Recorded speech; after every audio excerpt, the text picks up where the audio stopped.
జరిగిన మీటింగ్ లో ముఖ్యమంత్రి గారు చాలా క్లియర్ గా స్పష్టంగా చెప్పారు. అటు రాష్ట్ర మంత్రులకైతే ఇటు ఎంపీలకైతే మా అందరికి కూడా క్లియర్ గా చెప్పారు. అలాగే మిగతా ఎమ్మెల్యేలు కూడా చెప్పమని చెప్పారు.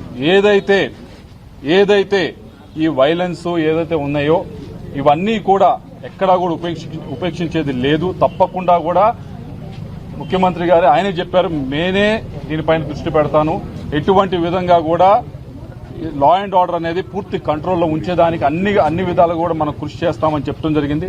మరోవైపు ఏదైతే 35, 36 ఏదో లెక్కలు చెప్తా ఉన్నారో ఈ లెక్కలన్నీ కూడా శుద్ధ తప్పు. దయచేసి ఈ 35 నెంబర్లు ఏదో చెప్తున్నారో, పేర్లు ఏదైతే చెప్తున్నారో దయచేసి ఆ పేర్లు ఇవ్వండి, అడ్రస్లు ఇవ్వండి. అది కూడా ఇందాక డిస్కషన్కి వచ్చింది. అడ్రస్లు ఇవ్వండి. తప్పకుండా ఇక్కడ ఎవరు కూడా ఏ పార్టీ అదో ఇదో చూసి ఈ కులం ఏ మతమో చూసి చేసేది కాదు. ఇది న్యాయం వైపు నిలబడటానికి రాష్ట్ర ప్రభుత్వం అన్ని విధాలుగా కూడా ముఖ్యమంత్రి చంద్రబాబు నాయుడు గారి ఆధ్వర్యంలో నిలబడి ఉన్నాము. తప్పకుండా కూడా న్యాయం చేయడానికే ఉన్నాం. ఈ 35 నెంబర్ అనేది మాత్రం పూర్తి అవాస్తవమని మీడియా మిత్రులు తెలియజేస్తారు. ఆయన అంటాం తాలిబాన్ల రాజ్యం నడుస్తుంది ఆంధ్రప్రదేశ్ అని మీరు ప్రాతినిధ్యం వస్తున్న వినుకొండకు వచ్చి చెప్పింది. ఏదైతే వినుకొండలో అయిందో ఇష్యూ దాన్ని పూర్తిగా కూడా పక్కదోవ పట్టిస్తా ఉన్నారు.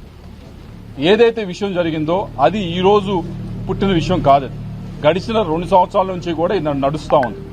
ఏదైతే ఆ ఇద్దరు వ్యక్తుల మధ్య గొడవ ఉందో ఆ గొడవని ఈ రోజు పార్టీ పరంగా ఈరోజు పూయడానికి తయారయ్యారు.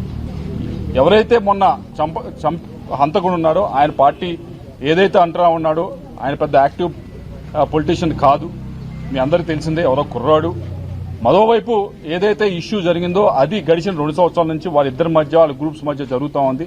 మరి ఈ రోజు ఏదైతే ఆరోపణ చేస్తా ఉన్నారో జగన్మోహన్ రెడ్డి గారు, ఈ ఇష్యూ 2 సంవత్సరాల క్రితం జరిగినప్పుడు అక్కడే ఉన్న ఎమ్మెల్యే ఇంకో గ్రూప్ వైపు న్యాయం వైపు నుంచోవాల్సిన ప్రజాప్రతినిధి న్యాయం వైపు నుంచోకుండా ఒక గ్రూపుని ఎంకరేజ్ చేసి ఒక గ్రూపుని కాపు కాసి మిగతా వారిని అనగదొక్కి వారిపైన కేసులు పెట్టించి వాళ్ళని కొట్టించి మిగతా చేస్తే దానికి రిటాలియేషన్ గా ఈ రోజు 3 రోజుల క్రితం జరిగిన విషయం అది.